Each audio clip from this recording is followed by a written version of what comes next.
We're just putting the knowledge into the brain, because that's what we're trying to do, and we're trying to do it with the state-of-the-art technology that we have out there today.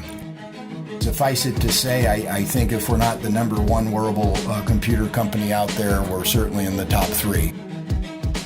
Welcome to the LITES podcast. It's leaders in industrial technology, education, and safety, where we talk to thought leaders in construction and heavy industry during this exciting time of innovation. I'm Mandy Henry, Communities Manager at ITI, and in this episode, Zack Parnell, President of ITI, had the opportunity to talk to Andy Lowery of RealWear about how his company has created a technologically advanced knowledge transfer device for heavy industry. Thanks for tuning in. Let's understand who you are, who is RealWear, sure. And go from there. Okay, so I'm Andy Lowery. I founded RealWear with a few other folks, a couple inventors of the system. I'm the CEO currently, and what we do at RealWear is we specialize in industrial or workforce training or knowledge transfer. So we create today a platform. It's a computer platform that's worn on the head. So you either mount it with a baseball hat or a bump cap or a hard helmet, and you wear the device all day long as a companion, if you will. And this computer companion can do things like show videos, take photos, show you photos, look at procedures, step by step through procedures and things. Or it can take, and what we get the most use out of it currently, an expert that might be 1,000 miles away and do sort of a FaceTime with this expert. Now, it's much more robust than FaceTime on your phone. There's a lot of other features where you can circle things, you can point things out to the person, sort of like that. If you've ever had an IT guy kind of log into your computer and take over your mouse, and you're like, oh man, he's taken over my computer. Well, you can kind of do that same thing in the real world. So I could be looking at a big switch box and not sure what switches I'm supposed to switch in what order. I call somebody back at the headquarters, and the expert for that switch box comes on and says, okay, circles the switch up to the right, switch up to the left, says this one's first, this one's second. Walk me in real time through the procedure, and what I'm doing is ensuring that I do it right and correct, and I don't have a bunch of rework afterwards. And then second, I'm getting some sort of on-the-spot training, if you think about it. Yeah. And I go, a lot of people shove technology. Oh, you're an AR company, you're a wearable computer company. And I go, no, we're a knowledge transfer company. And quite frankly, if the technology existed like in Matrix, if you've seen that movie, if the audience or whatnot listening had seen the Matrix, where Neo was sitting on top of the roof, and he had just dodged some bullets, quite literally, I think, and he looked over at a helicopter and said, Trinity, can you fly that helicopter? She goes, give me a second, upload the B-212 helicopter program, and next thing you know, she jumps in and she's flying it. I mean, in 50 years or 100 years, maybe that's RealWear, where we don't use augmented reality to convey the information or a heads-up display. We're just putting the knowledge into the brain, because that's what we're trying to do, and we're trying to do it with the state-of-the-art technology that we have out there today. You mentioned Raytheon before, and I know you were in the Navy before that, so thank you for your service. Yeah. Could you help us understand how you got here, and maybe take us back to the Navy days? I was born in a small farm. No. Fast forward. So I grew up first in the St. Louis area, literally in a small town on the Illinois side of the Mississippi River, and moved in middle school up to Chicago, went to high school in the western suburbs of Chicago, and then enlisted in the Navy. And I went out, and my first job was literally doing the stuff that we're selling to now. These are maintenance, repair, and operation jobs in the Navy. I was in particular around nuclear power plants that power our submarines and surface ships. So I went through nuclear training, became a nuclear reactor operator, did well and got picked up, went to college, then served out the rest of my 11 years of active service as an officer. My last job on the John C. Stennis, which is a great big nuclear aircraft carrier, where he's the reactor electrical assistant. And then I got out of the active service, stayed in the reserves, retired a few years ago out of the reserves with 20 years of combined service. And then I moved into big Tyco. And at Tyco, I sold fluid systems, and that got me sort of a a broad brush of a lot of different processes out there, ranging from oil and gas to construction to a whole host, and of course power, which is where I kind of grew up and really first got the most of the education around a system is the power systems of the Navy. And so then after that, I did that for a while, got promoted to a general manager position at Tyco, ran an electronics factory for about 5 years, and then that company got bought out from Tyco, and I went to Raytheon. And at Raytheon, I spent about 6 years as a chief engineer. So I was the top guy on a lot of these great big huge programs, building systems, and I had programs ranging all the way from concept and bidding and very, very early stage clear through retirement and obsolescence and all of that sort of stuff. So, and I had the gambit and everything in between from manufacturing to servicing. So got a very, very good aerospace education, I guess, in that role.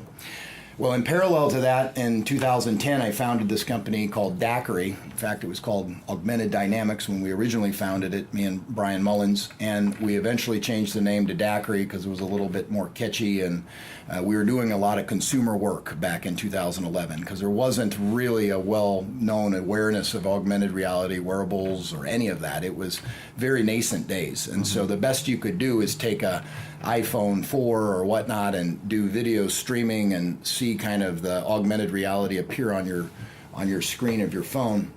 And so I did that with Brian for a couple years, but still stayed at Raytheon at the first stages because we didn't have a lot of funding and these sort of things. But in 2013, we were kind of blessed with a very strong benefactor, a big funding group out of Newport Beach. They decided to weigh in very heavily with Daiquiri.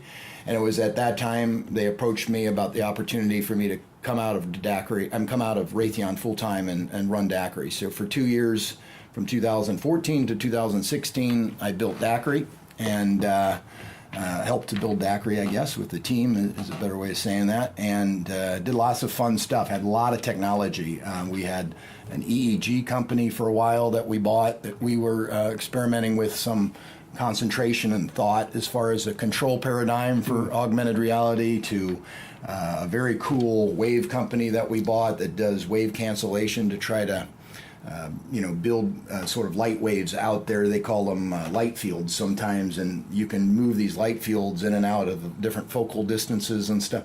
Bought that company, did some prototype work around this smart helmet concept where you would build into an actual hard helmet the different augmented reality systems and things. And so all in all, it was such a learning experience for me, both from running a startup and also from just the technology. And during those years is when I met almost everybody in the space, and there's hardly a person in the sort of augmented world that I don't really know or know of and know their history and stories because of that time.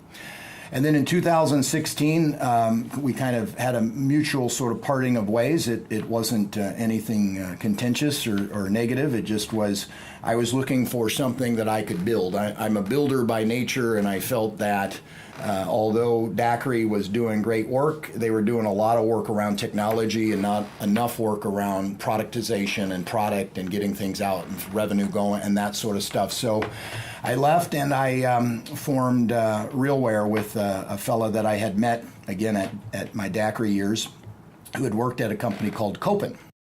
Well, they had done a project that started with Motorola back in 2007 and 8 to build a wearable computer. And it was a Windows CE computer. They had prototyped it. I think at the end, Motorola ended up building about 1,000 or something like that, fielding them. The system wasn't ready. The operating system was poorly done back then. It was their first take at it. They had a very heavy system. The electronics hadn't microsized enough yet to make it weigh, I think it weighed 2 pounds or something like that. Wow. When they fielded it. So it didn't get the traction they were hoping for, but they went back to the drawing board, and over a course of about 5 or 6 years, they put about $35 or $40 million into research and development. They called the program the GoldenEye program, and this was in Copen. And Chris, in 2014, basically had taken John's last stand to say, John said, look, I got this big Google Glass order. I don't think that we need to do our own system now that Glass is coming out into the consumer market. well, we all know kind of the history. It didn't survive very long out there, but John at the time decided to unplug from this idea of an industrial wearable. And that's when Chris, the inventor of the system, Dr. Chris Parkinson, now the CTO at my company, decided to move out and ask for a license, and he got all that, and he got a deal done. And then shortly thereafter, I left Dacry. He called me and said, you want to join forces? And so we did, and I brought in one last team that I had become aware of called Sonheim, and Sonheim has industrial Android phones, like not the wearables variety like ours, more the handheld, the traditional variety. And that company had built up over about a decade to go from feature phones to smartphones, and had done oil and gas, intrinsically safe ones and very, very rugged ones and all of this. And so that team had recently had a management shakeup that I was able to bring in the founding CEO, the chief product guy there, and both of their major engineers. So in essence, I got sort of a commercialization team in a box. Yeah. So by kind of integrating the pieces, and it's kind of a theme of my life, being a chief engineer, kind of integrating mature pieces, I was able to not start up a company, but integrate a company. Yeah. And with that, we were able to get to market extremely quickly. And so we went from sort of the formation of the company to mass production in about a year and a half or so. And we hit mass production towards the end of Q4 of last year of 17. So we've had 3 full quarters of shipping and mass production. And I mean, suffice it to say, I think if we're not the number one wearable computer company out there, we're certainly in the top 3. Here's a word from our sponsor. I asked Jim Doris, Vice President of Health and Safety at United Rentals, how does the company think about its customers' workforce development challenges? A major challenge related to training and workforce development is in relevant and diverse content and training delivery methods. United Academy, through United Rentals' 1,000 locations, solves this problem. So what content and delivery methods does United Academy offer? Stick around to find out. Go to unitedacademy.ur.com for more information. That's unitedacademy.ur.com. Now, back to the show.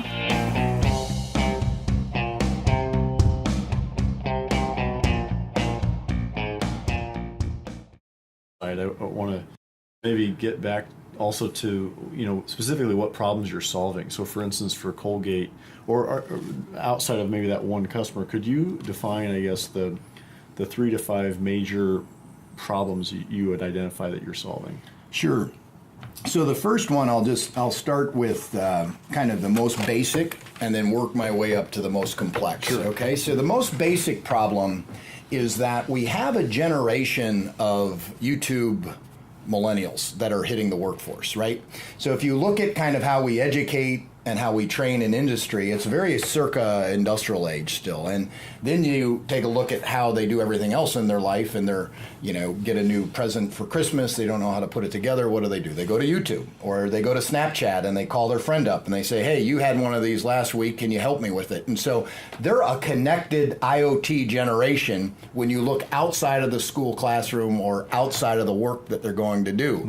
So it's ironic that that the consumer, or that sort of society, if you will, on that side has advanced them to being a very connected generation. And then we bring them into industry, and those connected assets or those digital assets aren't there.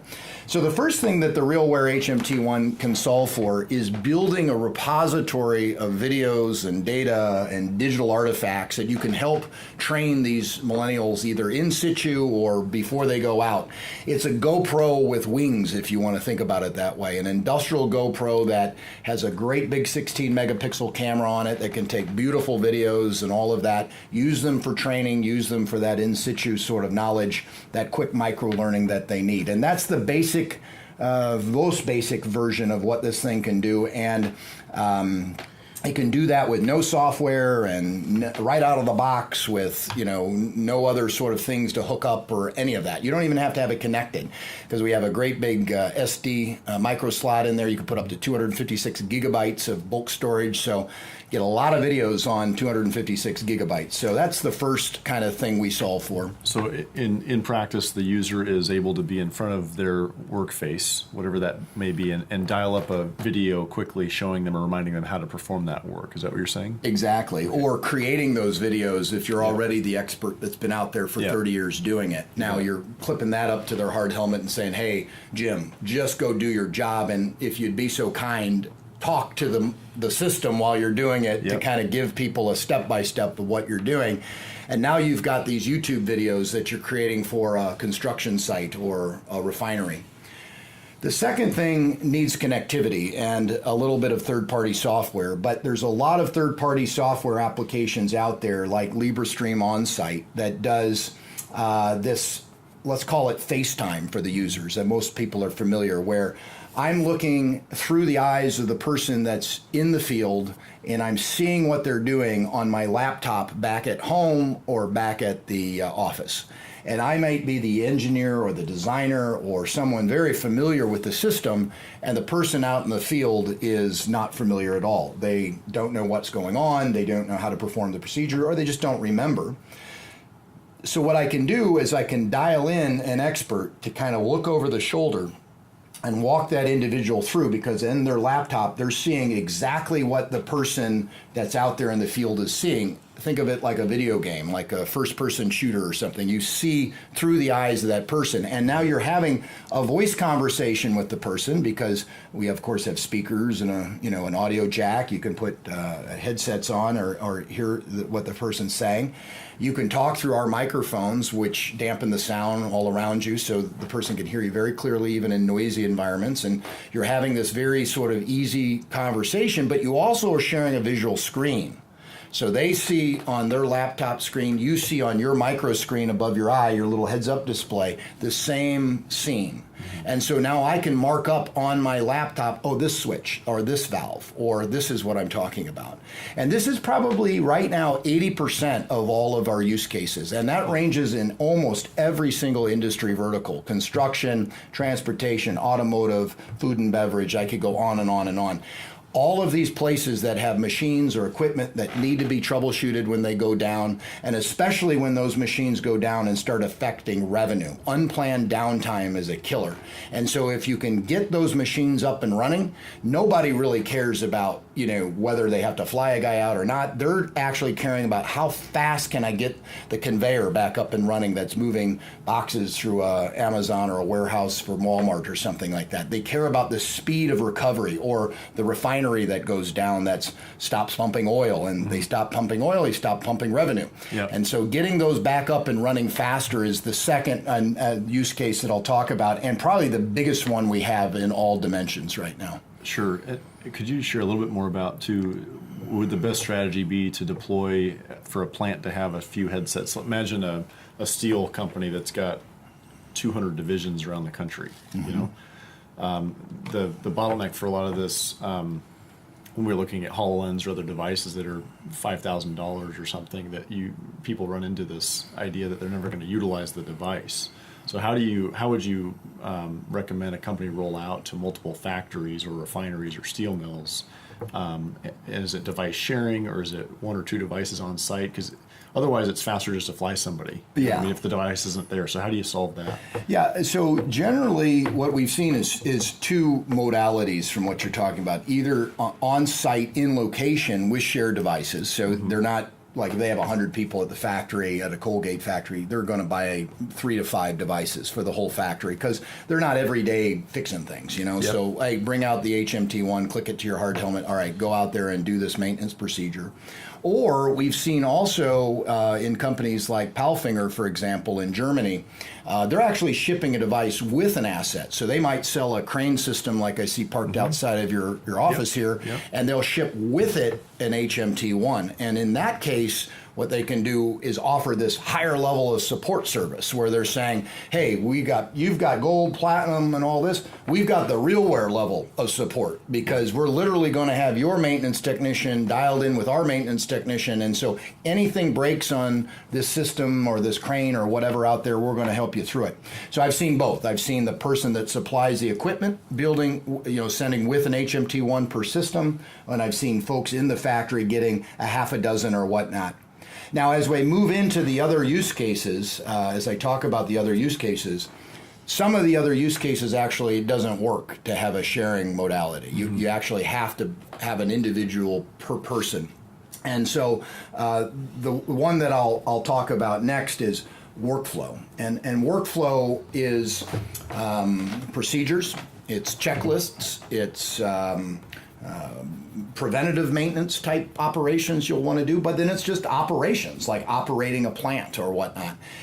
And in a lot of different areas like nuclear power where I came from, you have to have everything written down. You can't have any procedure just by memory. You have to know what you're doing. And you're required to just spend your whole day with either a tablet or paper instructions, or in our case, the head-mounted computer, the HMT1, and have those procedures being brought up as you're doing the actual operation. And then on the flip side of that, as you're entering data, as you're putting, 40 psi is the reading on such and such a gauge, or the fuel level is full, or the fuel level is half full, or whatnot, and doing these checklists, you're actually taking care of those checklists on the fly. Because you get the procedure, it asks you, well, what's the temperature? You say, oh, the temperature is 30 degrees Celsius. It logs that into the workflow procedure of some of our software partners, and then creates a report or creates something that just gets pushed to the cloud once you have connectivity. It just swoops it up. So there's no additional steps, if you will. And so that's the power of that. And now you're getting into something where every individual that has a responsibility for maintenance and repair would need its own HMT1 in order to perform their day-to-day tasks. And then the final and maybe the most, I'd say, complex solution, if you will, is a lot of times in a lot of the process areas, you all maybe have seen out there the control rooms with 100 screens, IoT coming at you from every direction, and you've got these flat screens and all that. You're looking at them, you're seeing all this stuff. And then you get the guy that's about to go perform the operation in the control room. You say, okay, go out there and here's your Motorola walkie-talkie. So we're going to convey all this information for you as you're performing your procedure through this little walkie-talkie. And so instead of that, what the HMT1 can do is it can actually tap into those same, what they call operational technology streams. Let's take a quick break to learn more about our sponsor, United Rentals. Jim Doris, Vice President at United Rentals, had mentioned the diverse course content and delivery methods offered by United Academy to solve workforce development challenges. Let's find out more. With over 350 plus unique course titles that are delivered at over 600 United Rentals locations and online and through VR simulation, United Academy boasts the single largest training and qualification reach in the construction and industrial skills training industry. To learn more about United Rentals and United Academy, visit www.ur.com. That's www.ur.com. Now, back to the show. First question is there anything else you think you'd want to talk about that you can think of? Yeah, there's one thing I like to talk about. It's like kind of a thought leadership thing that's kind of neat. It has to do with this word I discovered. It wasn't mine that made it up, but it's called a centaur. And it's a cool story if you want to hear about it. Okay. Yeah. All right. So, a lot of people talk about man versus machine, right? You see a lot of folks that are worried about jobs being sucked up by automation and robots and things like that. There's a story that maybe the listeners have heard of about a guy named Gary Kasparov, and he was a Grandmaster chess champion back in the mid-90s, and he was pitted against an IBM computer called Deep Blue. And in 1997, Gary lost to the computer. And the whole world rippled with this idea that computers are now smarter than people. What are we going to do? What are we going to do? But not Gary. Gary sat as this genius guy would do, and he sat on the other side of the table and said, yes, I lost to the computer by a game, but The computer didn't play chess any way like the way I played chess. It was two different games being played here. And so what if I were to not be afraid of the computer, but swing around to the other side of the table and partner with the computer? So now it's not man versus machine, it's man with machine. And so he did. And he created a new form of chess called advanced chess. And it's played today. I mean, there's folks that play this everywhere. And it's the highest form of chess ever played on Earth, because you get error proofing and a vast number of tactical moves that the computer is generating. And then you have the strategy and the emotion and the kind of the cleverness of the human, the creativity of the human brain, which computers, even the best computers today, can't come close to producing. So you have kind of both elements there in sort of this harmony, and what he called that was a centaur chess player. So a centaur, for those that don't know, is an old mythical creature that was back in the days of the Greeks and Romans and stuff, where it'd be half horse and half human. And he used that word because it was organic. It was two things in harmony with one another, like an organic creature. The horse would power and tactics and speed, and then the man portion of the body was strategy and thought and intelligence, and that was a centaur. So he began to call the players of this type of chess centaurs, or centaur chess players. And what I see us doing in this arena of wearable computing, is exactly the same thing. I'm trying to harmonize the best of what computers do, error proofing, procedures, memory of different tactics and things like that, with the intelligence and the abstract thought and the creativity of a person. And by blending those together, we're creating, in essence, a centaur workforce.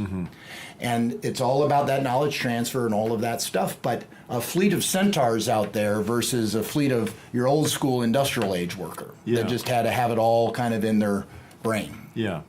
It's funny that Elon Musk puts it pretty plainly that we've been centaurs for a long time. The second you've started keeping stored images and documents on a computer, you've created this tertiary brain. Exactly. Right? So this idea that we utilize computing power and storage outside of our brain is that harmony, right? That's right. So it'll be very interesting to see how we train workers and how workers in the field adapt their skills and what we're good at as humans, as opposed to what computational power storage does for us over time with devices like RealWear's HMT, So absolutely, yeah. And I mean, computer vision will be a big part of the device over time, and object detection, or recognizing even gas detection and heat and radiation and that sort of stuff. Yeah. So it's a fascinating space to be in. Thanks for sharing. Yeah. Perfect. Thank you. Yeah. Thanks for listening to LITES. It's Leaders in Industrial Technology, Education, and Safety. To learn more, visit lites.org. LITES is a production of Industrial Training International. If you enjoyed the show, please remember to rate, review, and subscribe. Our producer is Michael Montaigne, and today's guest was Andy Lowery with RealWear. I'm your host, Mandy Henry, and we look forward to you tuning in next time.